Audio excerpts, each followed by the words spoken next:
Hey everyone, it is so unbelievable to me, but we just hit 300,000 subscribers. And I am so genuinely grateful to every single one of you for being here and supporting this channel. Hitting this milestone has really caused me to reflect on how I got here. And honestly, it all comes back to thrifting. I've been a thrifter my entire adult life, long before it was popular and way before I ever started making videos.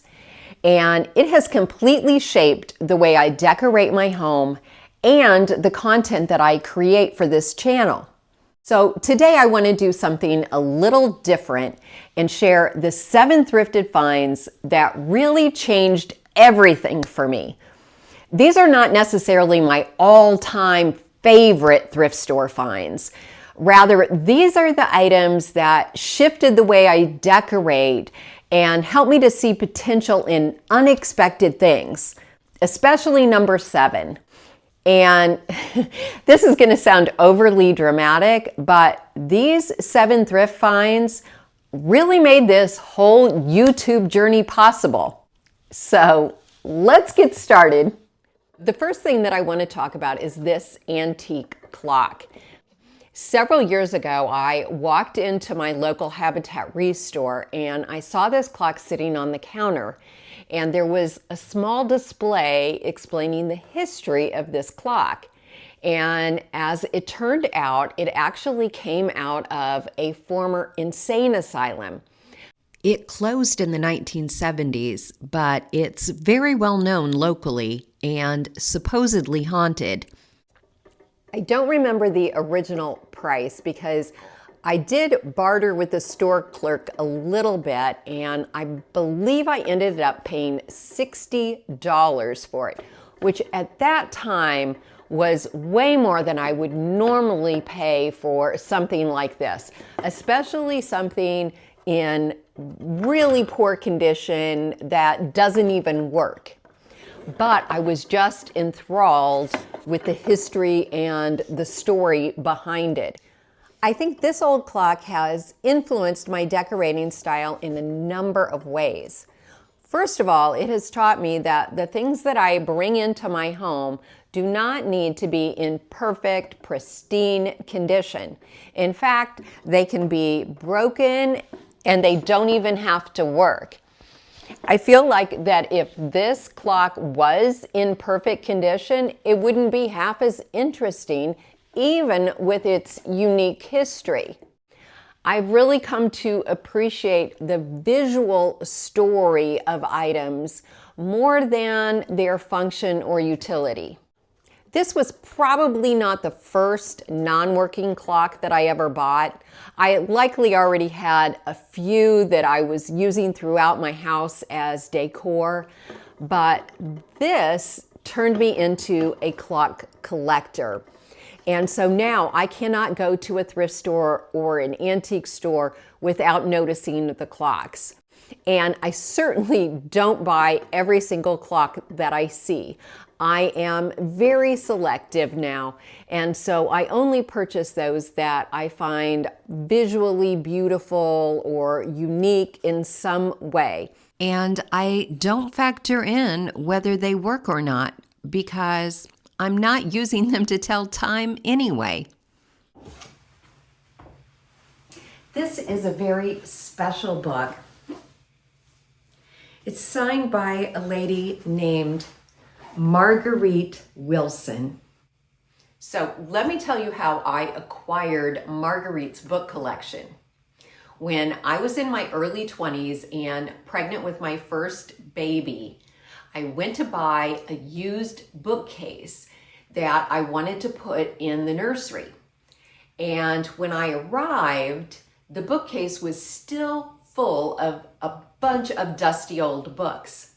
And Miss Marguerite told me that she would only sell me the bookcase if I also took the books.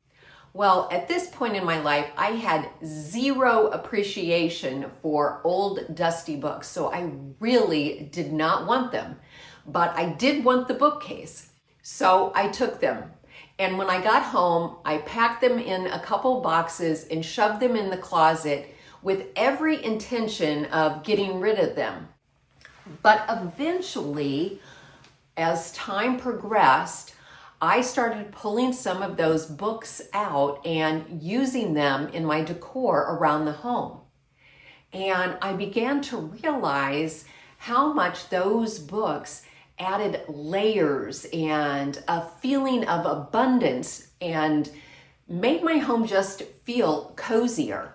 And so before I knew it, I was even starting to thrift even more old books. And so unintentionally, Miss Marguerite and her books taught me a very important decorating lesson early in my life, that some of the best decor are those things that have history and soul, and not necessarily those perfect brand new items that come from a store. I also learned that I should probably hang on to things for a while, because even though I may not appreciate something right now, my style is constantly evolving and I may actually come to love it. And my husband probably wishes that I hadn't learned that lesson. So not only did those first set of dusty books inspire this library, but I have books in just about every single room of my house.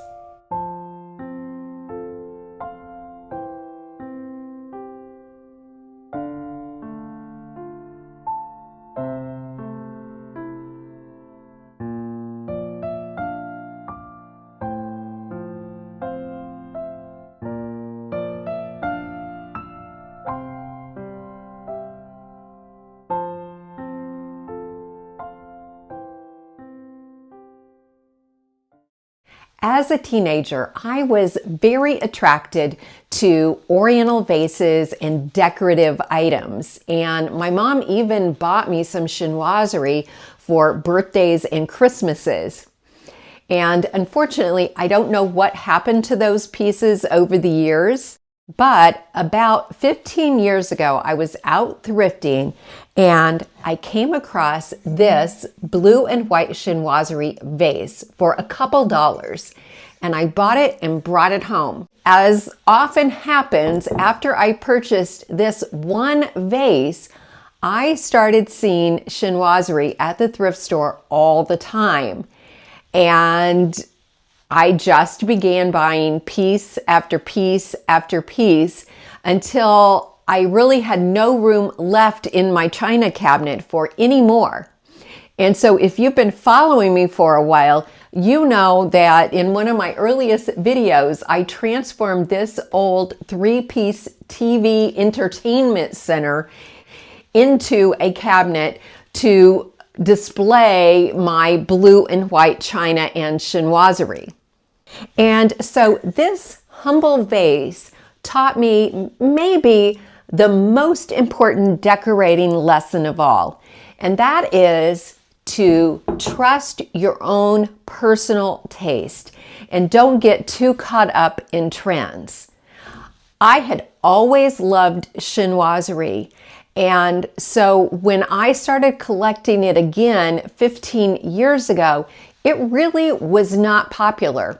And it was easy to find, and I was able to acquire a very large collection very, very affordably. As luck would have it, a few years ago, chinoiserie became super popular, and now I never see it in thrift stores. And on the rare occasion that I do, it is always very much overpriced. Something else I learned as a result of buying this one thrift store find is the power of repetition and volume. Having a collection of similar items beautifully displayed makes such a statement. It's so much more impactful than just placing a few similar items in different places around your house. And building a collection and having something specific to look for makes thrifting even more fun.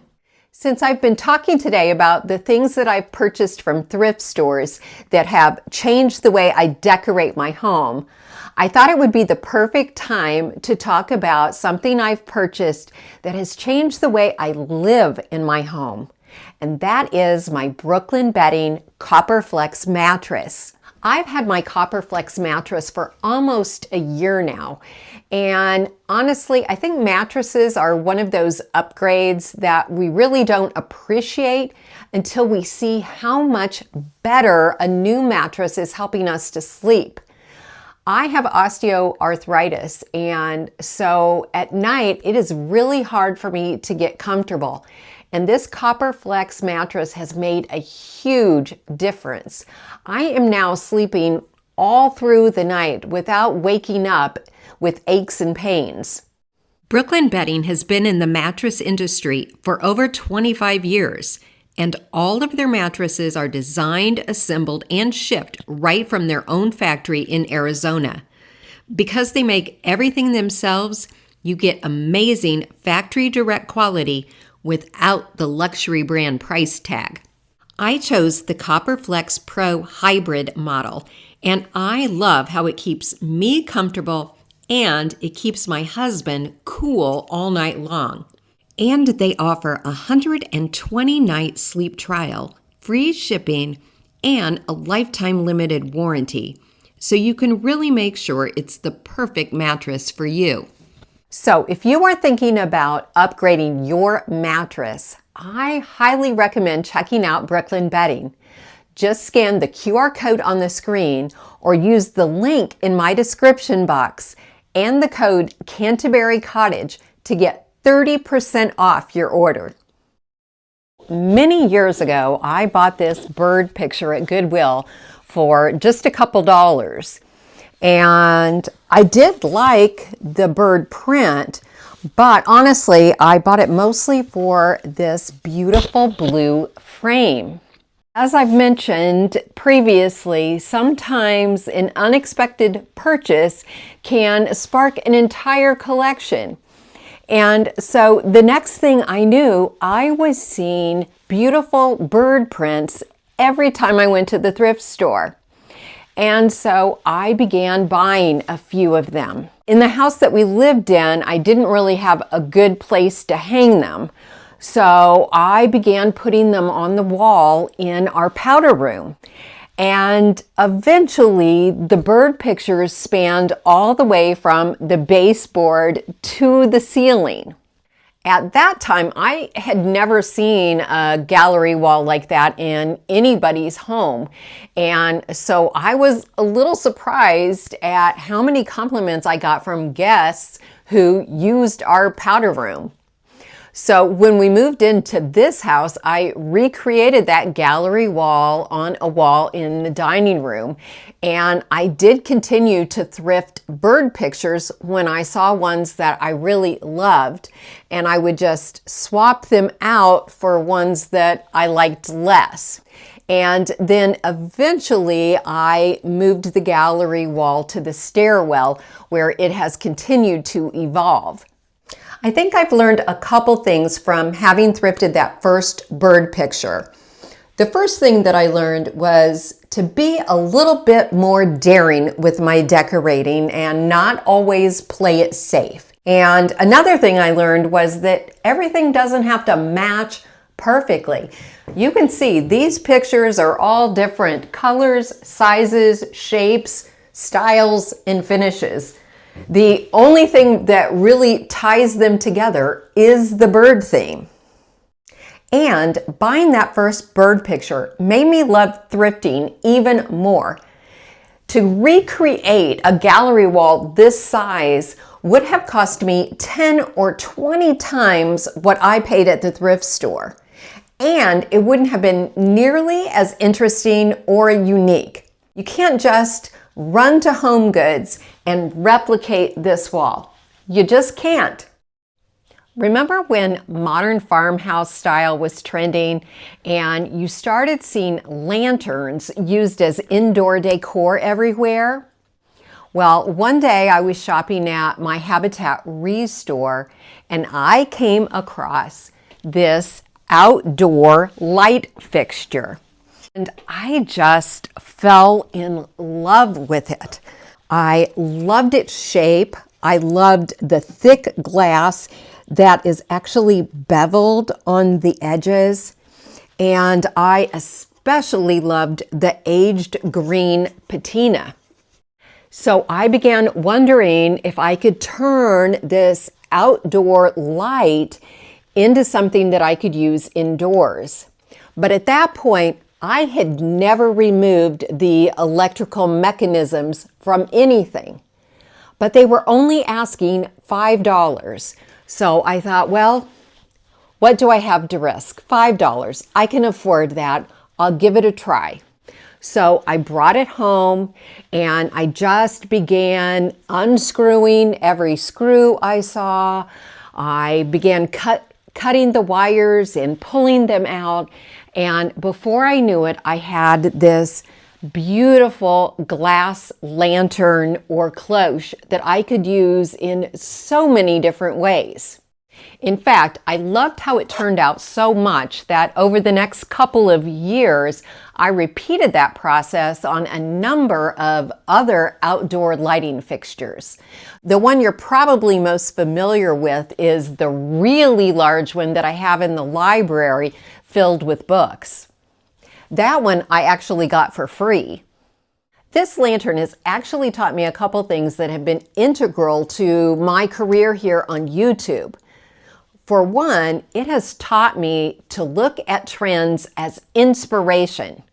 Rather than running to the retail stores to buy the new hottest thing, I go to the thrift store and see if I can't find a better, higher quality vintage version of that trend. And I've learned that when I fill my home with those kinds of things, I end up with a more personal, curated look than if I were to fill it with all new merchandise from the store. And it's taught me that it is really easy to remove the electrical parts from things, which has opened up a whole new category of thrift store finds that I can upcycle and repurpose. I bought this trunk about 25 years ago at Goodwill for $20. I had been looking for a vintage trunk for a while, but they were selling for over $100 or more, and at that time, that was out of my budget. So I was so excited to find this one at such a reasonable price. And so finding this trunk really taught me a lesson about patience when it comes to thrifting. You really can find good quality investment pieces at affordable prices if you're willing to wait. This trunk has been such a versatile piece for me. Over the years, I've used it as a coffee table, as a storage chest to store all kinds of different things. And now I'm using it as an end table. And I still love it as much today as when I purchased it. And so over the years, I've added a number of other trunks and suitcases to my home.